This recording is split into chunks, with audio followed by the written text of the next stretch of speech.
Hey folks, it is the Nutty Knife Guy. I do yet live.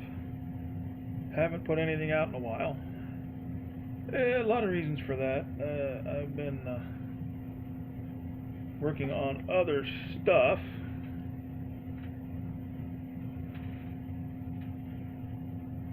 And I kind of was putting things off until I was able to get stuff for better sound, better equipment and better sound. But the universe works against me every time I try to do that. I had to buy other stuff.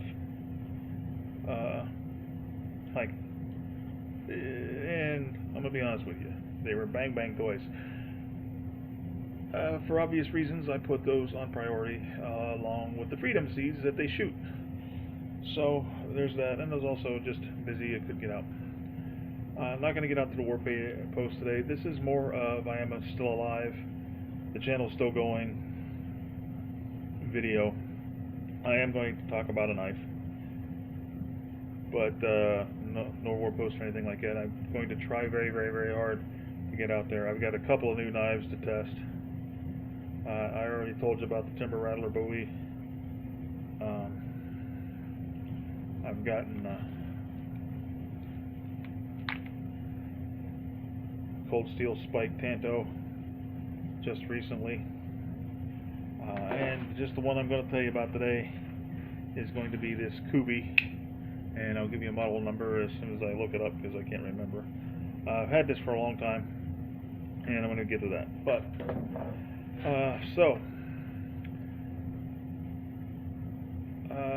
I am recording this on my Kindle Fire and not my cell phone, so hopefully I get better sound out of this. I'm going to try and get a microphone or a camera with a better microphone or something like that. I know I keep saying that, but priorities shift and I have limited money. But the channel is still alive. There's the Nutty Knife Guy Facebook page. I will link it in the description. I'm pretty active on that page. But the videos, I'm going to try to get back to doing them at least twice a month. I only got one in last month. I'm going to try to do that at least through the summer period. In the winter, you might see me doing more stuff inside, because it's Ohio and sometimes the weather gets really bad, and I have a bad leg and I'm old and my joints ache. So there's that. But I am going to tell you about this Kubey today. And this is just going to be more of my impressions of it than anything else. And let me call up the specs. As you can see, it is a recurve, which I like recurves for some purposes and not so much for others. It has a very nice hand. I love the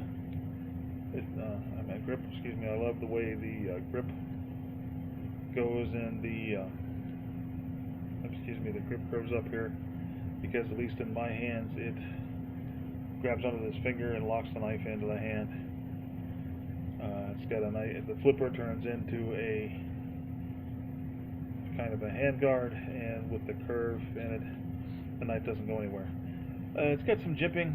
I think the jimping here could be a little bit more aggressive, but all in all, I really like this knife. I've been carrying this for about 3 months now.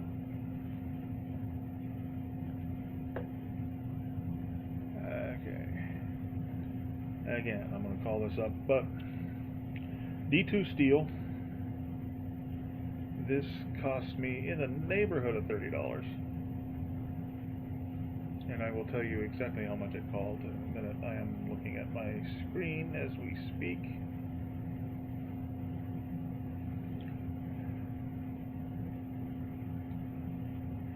Okay, now that we've got this coming up as soon as the computer gets done thinking about it. This is the Kubey KU208, 3.5 inches, G10 handle, liner lock, D2 steel.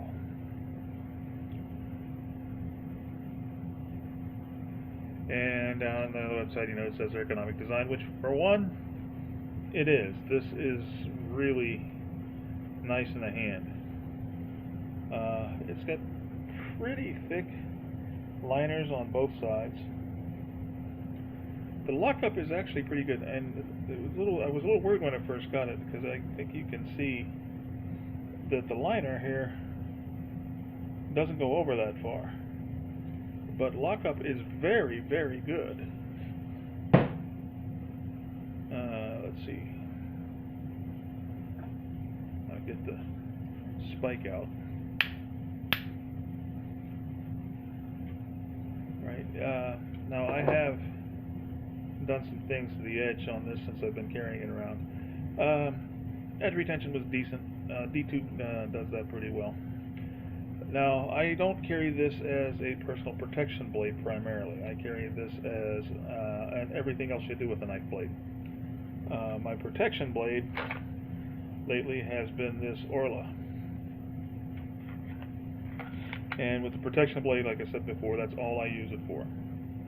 I either practice with it, or, God forbid, I actually have to use it to protect myself.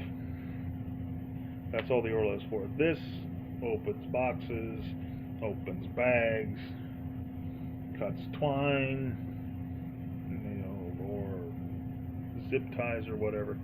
Just, it's a pocket knife. You use it for what a pocket knife is for. But I have found that in my experience, this recurve isn't the best thing for like slicing open a bag of frozen green beans, which I did the other day. It will do that, but like a straight blade, you can just, if it's sharp, you can just kind of hold the bag up and do this with it, and it goes through. And this one, you have to realize that it is a recurve, and it requires kind of a different motion. So it does work for that, but it's if you're used to a straight blade for a utility knife, you have to adjust to the blade geometry of a recurve.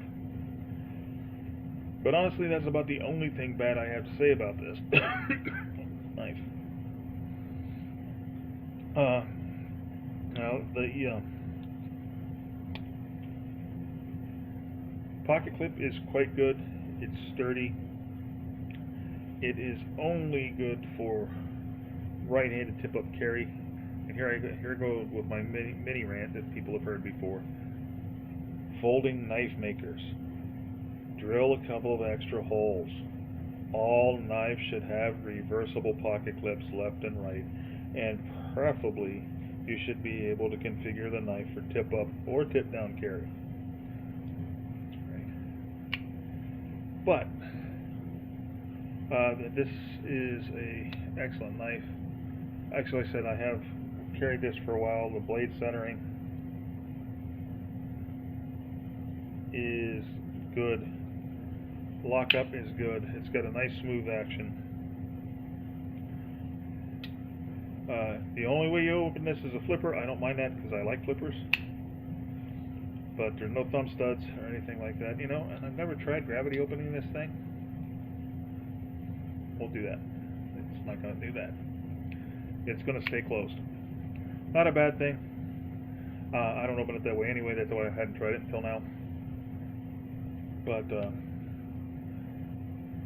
now I have noticed this is D2, so it's not stainless, and you do have to keep an oil it if you're going to actually carry it, and you have to watch it because I have seen some surface rust. Usually I can just kind of take that off of there with my fingernail or something, but it's something I got in the habit of looking at the knife every day, and when I wake up in the morning and I put it on, it's but I don't have too much of a problem with this knife at all. It has not seen the war post. I don't usually take a knife to the folding knife to the war post unless it's a brand that I have not tried, or not a brand I have not tried, but a kind of an off brand or a bargain brand, and I will take this out to the war post eventually. I've been wanting to do it, but I want to film it. But as I said, it's been so long since I did a video, I thought I'd do something today. But there it is. It came very sharp out of the box. I have sharpened it up. So, I mean, the recurve does change the way that it cuts. You kind of have to do that, and it's getting worse as it goes along. That's me, not the knife. But so I don't know what else to tell you. It is Chinese made, but it is also under $30 for an outstanding knife. I can't see myself replacing this as my EDC folder in the near future. It's probably going to be with me for at least a year or so. Of course, I don't need an excuse to buy a new knife, but I don't like to change my EDCs up very often. There has to be a substantial increase in quality for me to do that, and I don't think I'm going to see that anytime soon. I will be buying another Kubey. Oh, by the way, absolutely no blade play. And this is after being carried around for a while and used. So I will be using Kubey, buying another Kubey eventually when I find something that strikes my fancy. But for $30, I know China's on everybody's shit list, and it's on my shit list too, to be honest. But I mean, if you're a collector, you're going to buy knives from other countries. You just are. And if it's something that's quality that you actually need, and you can't afford anything else, or you're, as I said, you're a collector, I'm not adverse to buying something from China. Well, now, if I could get the same quality knife for around the same price, yeah, and this was something from Kubey was next to something made in America, yeah, I would get the American one first. But and let's also remember that we're not talking about the entire Chinese people. We're talking about the Chinese Communist Party, and they're two different animals.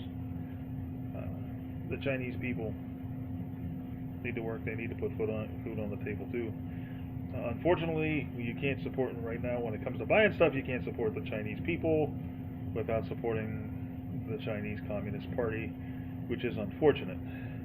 And honestly, with the way things are going in Hong Kong right now, I am probably not going to be buying any more Chinese knives for a while. I bought this before that all blew up. It was present, but it hadn't gotten really, really bad. So, enough about Chinese politics. The Kubey model KU208. If you're not adverse to buying things from China,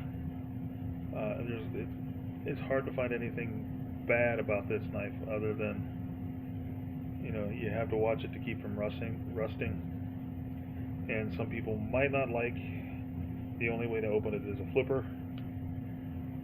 And of course the non-adjustable pocket clip. I don't know why they just can't make all folding knives with reversible pocket clips. I'm not a lefty. It really doesn't affect me, although sometimes I do like to carry a folder on the offhand for personal protection reasons. But does it really add that much to the cost to get reversible pocket clips? Really? Does it? Okay, that's about it. Again, sorry that video production has been slow, but like I said, life. So I will admonish you to draw your knives only in just purpose, sheathe them only in honor, and remember that without knives, life would be dull and pointless. Please like, share, and subscribe. That really helps me, and it really makes me happy, and I will try very, very hard to be more productive video-wise, and I bid you good day.